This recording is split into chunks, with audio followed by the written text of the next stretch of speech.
It's a nipple cover and it's also supposed to lift the breast a little bit. In real outfits, that's require a little bit of skin around the chest area and your back. Not being too quick to endorse people. Bye bye. Bye bye. Bye bye.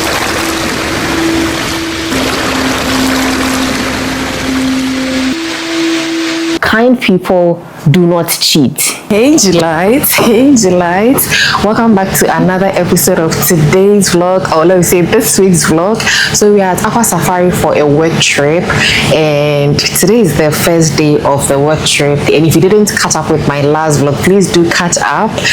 We are going to have some breakfast and then we'll head on to work, and yeah, I'll be updating you as the days go by. Okay, so yeah, this is my fit, long skirt, white turtleneck with my necklace, my ring.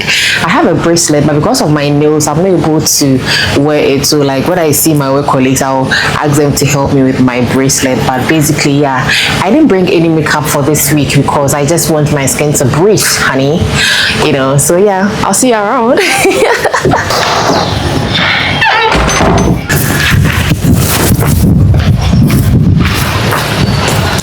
Young cousins, let's go and eat breakfast. Look at this water fountain. Good morning to these beautiful creatures.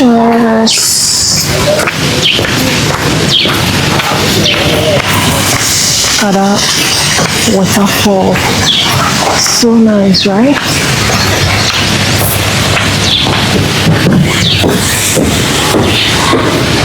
And then all these are for sale, by the way, merchandise and all these. Good morning. Good morning. All right. It's quite a distance, isn't it? Good morning to the riverbank.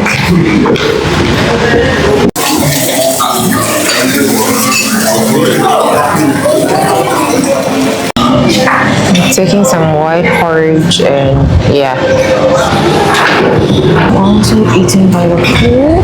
So refreshing, right? I'm also taking coffee so that I don't sleep.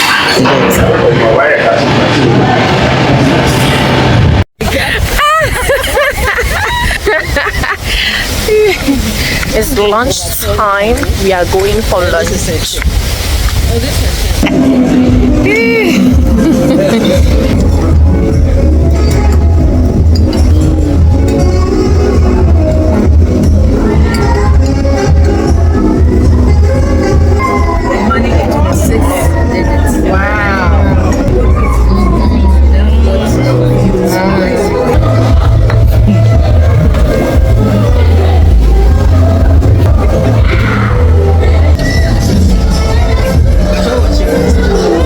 Very late, as you can see. I'm now going inside my room because and I'm very tired. We go again tomorrow. That's what it is, you know. That's just the way it is. Hey guys, so it's another beautiful day, and today I'll be updating you on this Nipple skin. It's a nipple cover and it's also supposed to lift the breast a little bit. I just felt I haven't tried any nipple cover before. In real outfits, that's require a little bit of skin around the chest area and your back, you know. So today I feel like it's a great time to test it out, especially at the event I'm at. We are just a few people at this event, so I feel like it's a perfect time for me to try it on. I have an extra bar in my bag just in case it fails me, so that I can quickly sneak into the washroom and change. But so far I'm wearing it and the girls are sitting pretty well, so do stay tuned. I'll be updating you in the course of the day. Okay, stay tuned. Let's go.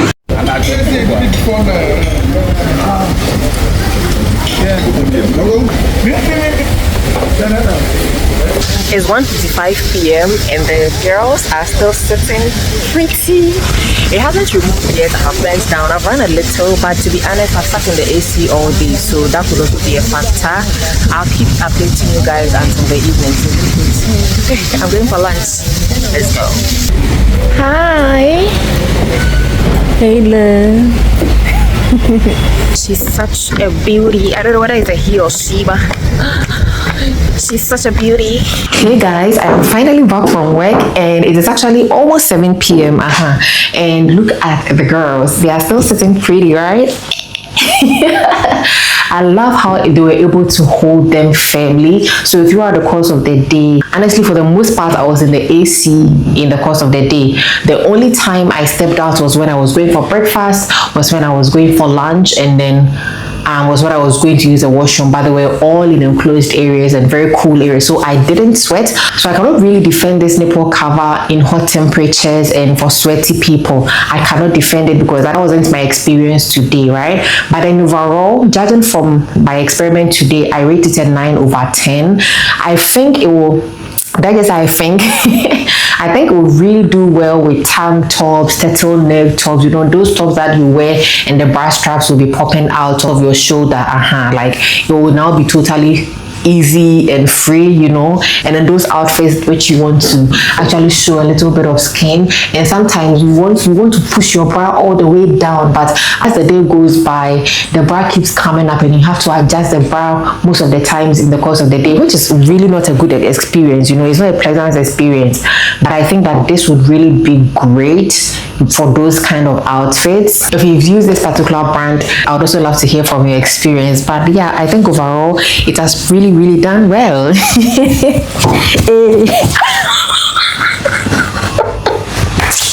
I'm sorry. All right, I'll go ahead and iron my dress for tomorrow and then try to do some work, and then I'll go ahead and sleep. Today I woke up around 2 a.m. and I couldn't sleep again. And in the course of the day, I had to take coffee because I was falling asleep. When you go for an event and you are feeling sleepy, at all costs, do not sleep. Nobody will question you or anything like that. But do your possible best not to sleep unless you are not feeling well. And that one, you have to seek permission and step out of the event. Don't sleep in the conference room. Do you understand? Otherwise, if you are feeling fine, just get yourself coffee and stay awake. Come back and sleep early. That's how it is, okay? Impressions are very key in this life. And in this life, unfortunately, people will judge you based on the impression you create. And that is how the world works, okay? All right, so I'll see you when I see you. Hey, darlings, is my microphone? Yep, it's on. Good morning. I hope you are doing well. Why am I seated like you're coming to have an interview? But anyway, it's another beautiful morning.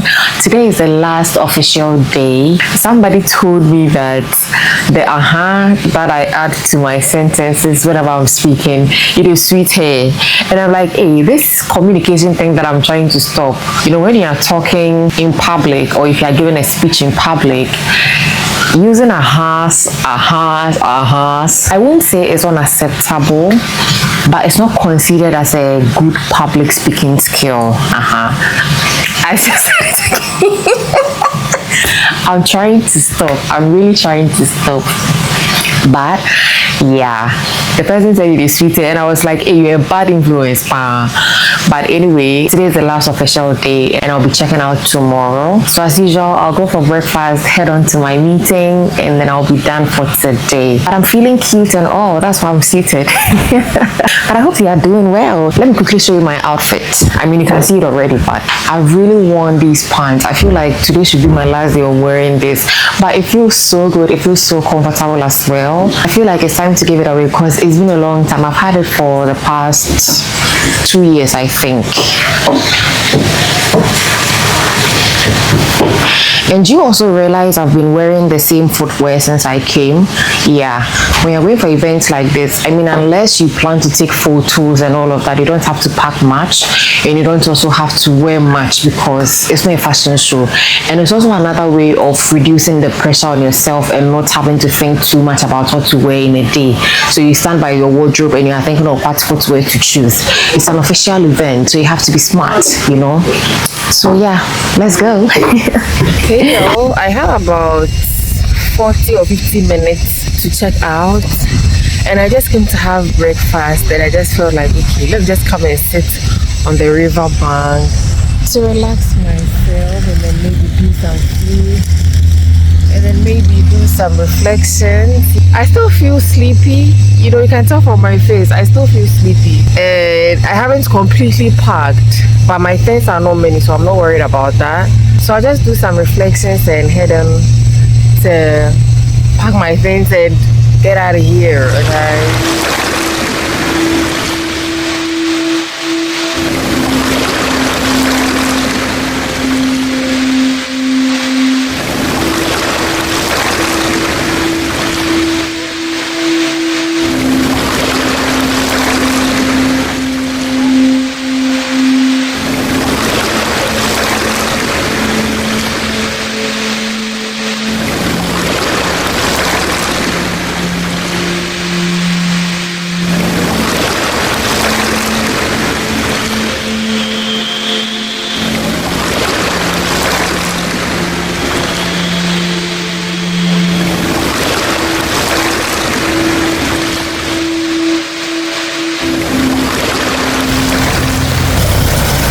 Okay, say bye-bye. Say bye-bye. Bye-bye. Good morning. All right, you're leaving. You're leaving.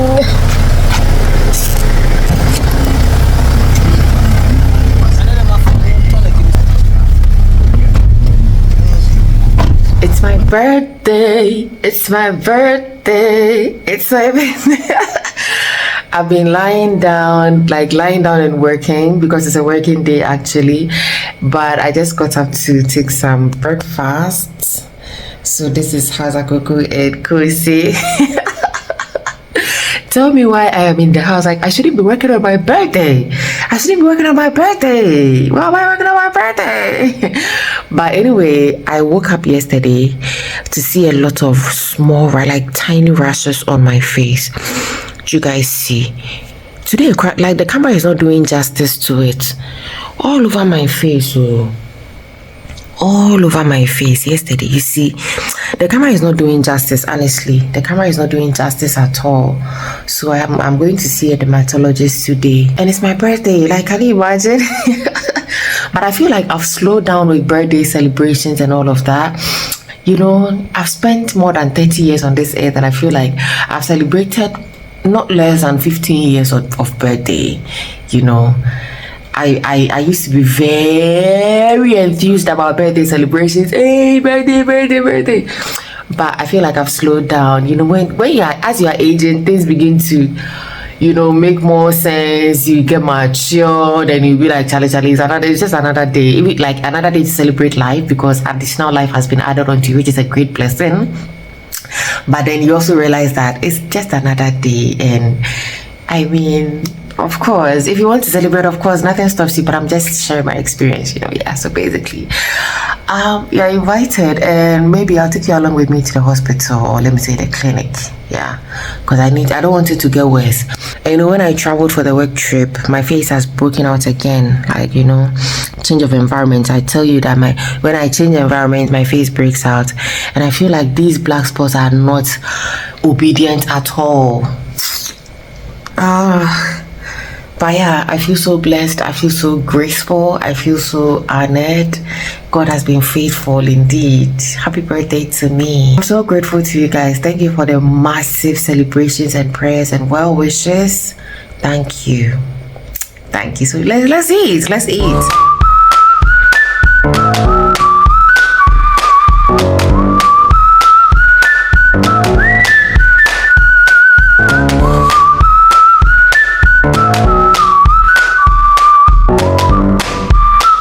Guys, so I ended up not going to Abito Clinic because of one or two reasons. I have scheduled it for tomorrow instead. But I wanted to give you some key random lessons. They are key, but then they're also very much random. I'll be giving you 5 of them. These are the top lessons that come in mind immediately at the point I am in my life, and I feel like it will help somebody as well. And the first thing I want to talk about is not being too quick to endorse people. And I'm going to give you an example. You know, sometimes when we need help or we are trying to pursue an opportunity in our field of work, in our relationships, friendships. Sometimes when we meet people like that, and it basically has to do with people, when we meet them like that and they kind of represent the ideal candidates we have set for the kind of criteria we are looking at. So if you are looking at dating somebody, or if you are looking at hiring somebody, or if you are looking at a vendor to work with, or you are looking at somebody you just met who you think meets the criteria for the ideal friendship you have always dreamt of, when they are nearing that criteria, our excitement tends to overcrowd our thoughts, and almost immediately we are kind of lost in our thought process, especially when it comes to decision making. We almost immediately forget our standards, we almost immediately forget our values, we almost immediately forget the criteria that we have set for our own selves based on the candidate in question, right? At a point in my life, I had to lead a company B, right? I had to lead a company B so that they will be able to get some service people to help them achieve a certain goal, right? So I got in touch with a lot of companies in the job market, and I finally got company A, right? So company A has good reputation, they have very good reviews, so many other companies also use their services as well. So I thought, okay, these people are good, and so the staff company A gave me were the ones who are going to work for company B. So I engaged the staff, they looked very good, it looked like they ticked all the boxes, so perfect, right? So then they started working. At a point I had to go and supervise and all of that, and their work was immaculate, perfect, and within 3 months they had really done a good job, and so all the reports that I was producing were very, very good. So I kept telling the bosses in company B that, oh, as for company A, the staff they have produced, oh, they are A1, because at the end of the day, look at what they are doing. And I was witnessing for them, I was giving them a whole lot of testimonies because of the work they've been doing, and it was actually evident. But one thing I would say, reflecting on all those things, is that I was over testifying, because these are people I had only known them for just some few months, but then I was over testifying, I was over defending them, and it got to a point where they started misbehaving, and now I had to change my language with the way I sent the reports to company B, because now they weren't putting up good behavior and they weren't meeting the performance that we all thought they could meet for the duration of their services. So my language had to change, and I had to come up real and really sit with them so many times, trying to let them know that, as in company A, the staff in company A, trying to let them know that they cannot disappoint me at this time, and they've put up with good behavior and all of that. But little did I know that they weren't actually who I thought they were. They just came to show that they would do a good job, and then in the end they started misbehaving and putting up all sorts of performance which were not acceptable. Thanks be to God, I had a good relationship with company B, and so they trusted my recommendations, the credibility and my reputation, so it really didn't become a problem. But in other circumstances it could have become a big issue, because the behaviors company A started demonstrating wasn't something to write home about. You understand? So it could have been a bigger issue. So if you find yourself in situations where you have to engage people for any kind of service at all, you give them the chance to be able to prove themselves consistently. Let them show acts of integrity, let them show acts of service, good service, let them show good behavioral attitudes. I won't really give a duration for when you should study their behavior, but ideally it should not be less than a year. You understand? So that payment experience, so that you are not too quick to, out of excitement because of the few demonstrations they have done, you don't over testify, you don't over witness, and you don't also tarnish your reputation in the end, because at the end of the day it will come back to you to hurt you. And it's the same thing in our relationships, in our friendships. You meet somebody for the first time and they take some few boxes of your happy bones, and all of a sudden you are all over this person, and you don't even get the time to evaluate or assess or go back to your books and look at the standards you have created for yourself. So you tend to find yourself in a whole lot of entanglement, and it comes back to bite you. You understand? So please don't be too quick to endorse people. And then the second random thing I would say is that marry a kind partner or date a kind partner. See, I know we've heard so many relationship advice. We've listened to radio stations, TV stations, and so relationship advice it's a lot on the market. Like, it's a lot. When you open social media right now, it's a lot. Just like you are hearing me, it's a lot of advice out there, and it is not cliche that we tell you to marry a kind partner or date a kind partner. For all the advice you've heard about relationships, consider that you don't have a good sense of judgment. Consider that you are not a good person. Consider that you don't identify red flags. Your eyes can't identify red flags. consider all the things that you have heard which would help you in life, but one way or the other you find yourself in a worse date or in a worse relationship over and over again, right? At all costs, try and learn how to identify kindness in someone. I think most of the times people mistake generosity for kindness, and people also mistake kindness for generosity. Both words overlap, but there are two different meanings to them. Please know the difference. When we say a generous person, the person is willing to give freely without expecting anything in return, and they also give above and beyond. They go above and beyond what is expected, you know, when it comes to giving. So it's basically the art of giving. But then when it comes to kindness, it's a greater concept. It encompasses a whole level of empathy, consideration, being compassionate. Do you understand? So when we say a person is kind, it goes far beyond generous. So somebody can be generous and overly giving, but the person may not be a kind person. Do you understand? But when you find someone who is kind, there's a greater percentage that the person is also generous as well. Because if you are compassionate about someone and you are very, very much thoughtful about the person, you care about the person's emotions, you care about what the person feels, and you don't want to hurt the person in any way. So when a person is in a difficult situation which touches your heart to give to the person, you will definitely give to the person, and that is generosity in itself. So we can say that kindness encompasses generosity. You understand? So the fact that you have met someone and they are so generous, especially when it comes to relationship, boy-girl relationship, I mean, the fact that you met someone and they are overly generous, they are pumping you with money and spoiling you, taking you to vacations, giving you all the gifts in this world, doesn't mean they are kind. That is why you find a lot of narcissists who may be very, very generous, but then they abuse their partners. I've seen my analytics and I've seen that so many young girls are following me, and also adults are also following me as well, a greater percentage. And I've also received some number of DMs about relationships, and I usually stay away from such comments or questions in my DMs, because usually I would say that, oh, there are so many podcasts out there, there are so many information out there regarding relationship advice and all of that, and I feel like at the end of the day people will do whatever they choose. No matter the advice you give to someone, the moment they are in love, it overcrowds their judgments, and so they are not even able to listen and make good decisions for themselves. But this is an opportunity I want to take, that if you are considering to be in a relationship and your partner is so generous, do not mistake it for kindness. And as difficult as it may be to hear, kind people do not cheat. Do you understand? Kind people do not cheat.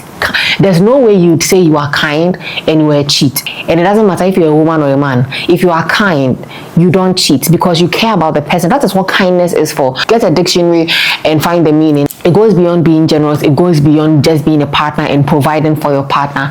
Kind people do not cheat. If you find yourself in a cheating relationship and the person keeps saying, I'm kind to you, don't be delusional. Don't lie to yourself, because if the person really thinks about you and they do not want to hurt your feelings, there's no way they'll go behind you for another partner behind your back.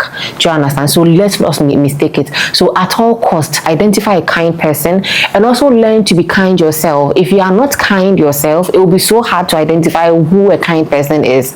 You understand? So learn how to be kind. If you don't know how to learn how to be kind, let me know. I will teach you how to be kind. You understand?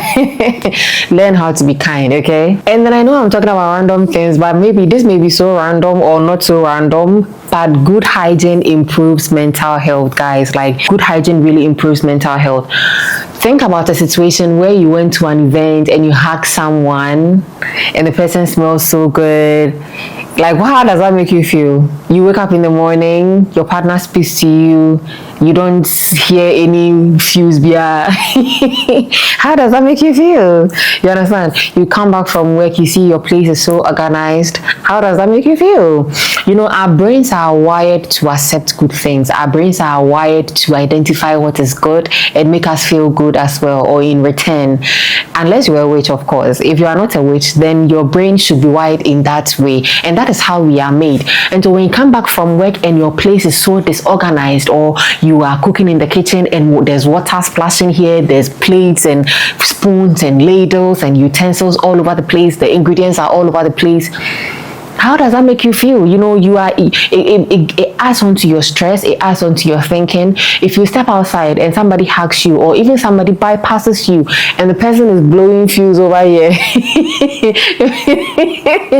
immediately it throws you off, immediately it pisses you off. Personally, I get sick, and I'm not even kidding. Personally, I get sick. It makes me sick. Good hygiene goes beyond looking good. Of course, there are certain situations where maybe you are in a hurry to go to an event and you need to quickly throw on a wig. Those cases are different. But for long cases where you continually to dwell in debt, you continually decide to not take a bath, you continually decide to not wash your hair, you continually decide to always wear bad clothing or like dirty clothing, smelly clothing, you don't brush your teeth, you don't organize your room.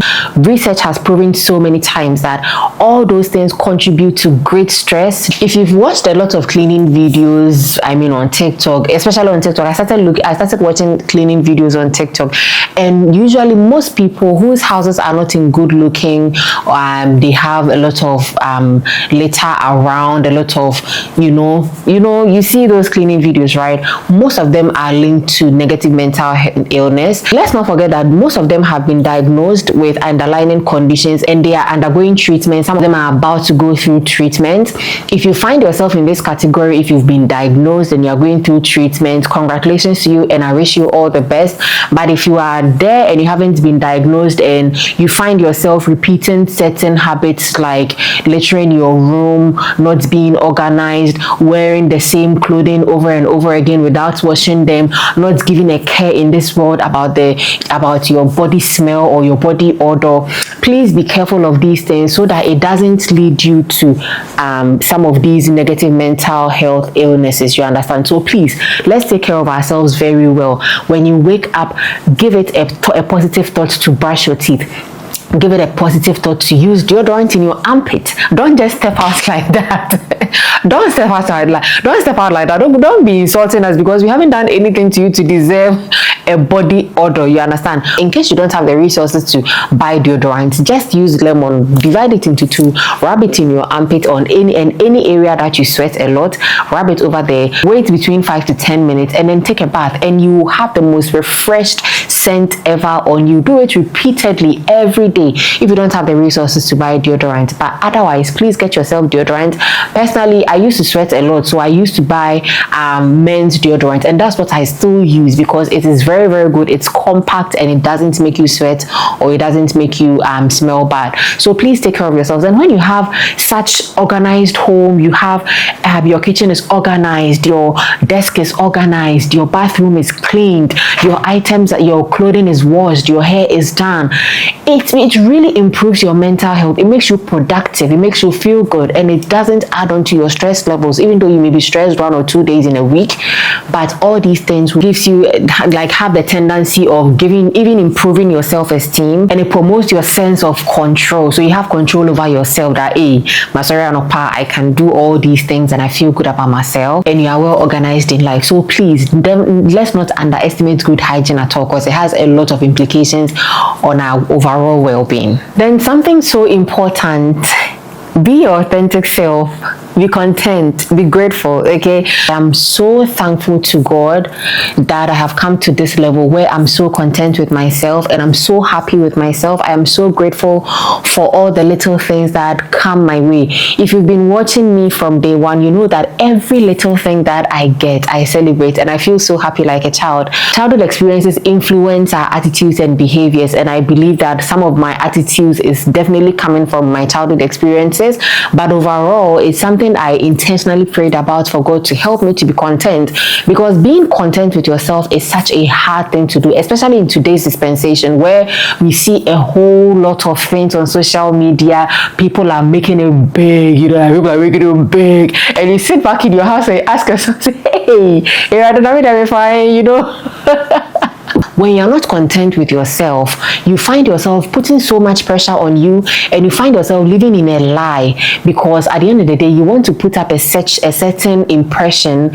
which you are not. You don't represent you. At a point in my YouTube career, like when I was struggling in those seasons where I told you that, I wanted to quit YouTube, and I quit so many times anyway, I found myself looking at other people's content, and I'm like, okay, maybe I should behave like this person. Maybe I should behave like this person. Maybe I should film my content in this line, So one or two of my videos down there look like when I look at them, like, no, this is not me, crowd. This is not me, because I had looked at other people's content and I was trying to learn from them, and I was trying to also copy their personalities, which is a very bad thing. And when you don't take care, you end up living in a lie, and you are going to have identity crisis, because you are not living in your authentic self. You are copying from someone, and you are actually living in somebody's reality, and it is totally different from learning from someone. So for example, so many people look up to me, so many people are learning from me. It is definitely different, because you want to pick one or two and add on to your content. You want to pick one or two and add on to your lifestyle, which is very, very good. But then when you go beyond learning to copying, plagiarizing, you will end up making a whole mess of yourself, and you're going to have identity crisis. So it leads you to depression, because you don't find yourself anymore, and you don't live yourself anymore. And when you lie, you have to make another lie, to make another lie, to make another lie, to make another lie, and life becomes so difficult for you. At this point in my life, I am so content, even though I am pushing towards the mark of the high calling. Hallelujah, somebody. I pushed on towards the mark of the high calling, even though I'm doing exactly that. But I am very much content, and I don't put pressure on myself. What I have is what I use. What I am exposed to is what I use, So I am not afraid to step out. I am not afraid to board church. I am not afraid to take Uber. I am not afraid to walk to my junction. I'm not afraid to go and buy cocoa. I'm not afraid to see some of my followers outside, because what you see me as I am here is the same way you see me outside, even though when you see me, I may be shy and but apart from that, I am my authentic self, and I think it's the best gift ever. So please be your authentic self, so that you can be confident. And when you are authentic to yourself, you are confident, because nobody can take your truth. Your truth belongs to you. Your personality belongs to you. Your self-esteem belongs to you. Your confidence belongs to you. Okay? If you are not able to live that life, please pray to God. The grace is so much sufficient, and God is interested in every detail in our life. And that brings me to the last but not least point. Take Jesus seriously. Take Jesus seriously. If you're a Christian, our daily guide is the Bible, right? Our daily guide is the Bible. The Bible says that the word is a lamp unto my feet and a light unto my path. When you enter a hospital, they have rules and regulations, guidelines. When you enter EcoBank, they have their rules and regulations. And for us Christians, the Bible is our walking gear. It is our light. It is our path. I'm not saying it excluding myself. I'm saying it to also remind myself as well that if we don't dwell in the word, there's no way we are going to know God for who he is, because everything that is about God and everything about him is in the Bible. Everything that we need to know as Christians to guide us in our path is in the Bible, and we can only learn God's ways and his commandments and how he wants us to live in our purpose is in the Bible. And then also engraving in your mind and in your heart that Jesus Christ is not man to be joked about. We shouldn't take the grace of God for granted. Just because the grace is sufficient doesn't mean that we should end up doing all the things you want to do and then come back and grind. If the soldier falls, he rises up again, but don't make it a habit. Let us walk in the path of God and be like God, to be like Jesus, to be like Jesus. All I ask is to be like him, to be like Jesus, to be like Jesus. All I ask is to be like him. The Bible says that seek ye the kingdom of God and all other things shall be added unto you. And the Bible didn't lie. Commit yourself in the Lord so that it will give you a strong sense of moral foundation, a sense of purpose, and a deep sense of peace and fulfillment. This is the only way. This is the only way, Julites. This is the only way. And if you are not a Christian, I humbly invite you to this kingdom. Be a part of us and you will never regret it. If it wasn't for Christ, I wouldn't know where I would be. My entire being and my entire existence is because of this man up there. And I am so grateful to him for bringing me to salvation and for bringing me to this grace and for giving me everything that I have and for making me everything that I have. I thank him so much. So yeah, Julites, this is where we will end our service today. Yeah, basically, thank you all so much for your well wishes. You know me, I love responding to comments, and the comments were overwhelming. Like this my birthday, it's been overwhelming. I didn't respond to any of them. I ended up liking each comment on TikTok and then on Instagram. I ended up liking each of them. I thank you all so much. Your prayers, I say amen and amen a zillion times to them, and your well wishes, I raise my hands up and I say that yes Lord, yes Lord, yes Lord. Thank you all so much for making my day such a beautiful one and pouring all the beautiful blessings on me. If you're also celebrating your birthday in July, I wish you all the best, and I pray that God enriches your territory, and also the year he has added onto your life be a one that is full of restoration in the mighty name of Jesus. And I pray for the rest of you that may God blesses you and replenish every energy and restore you mightily in the name of Jesus. Thank you all so much for sticking with me. If you have any other question, or if you have anything in mind that you want me to talk about or even expatiate on based on the topics we discussed today, please let me know in the comment section and I will be glad to expatiate. I'll see you in my next vlog. Take care. Bye. Love ya.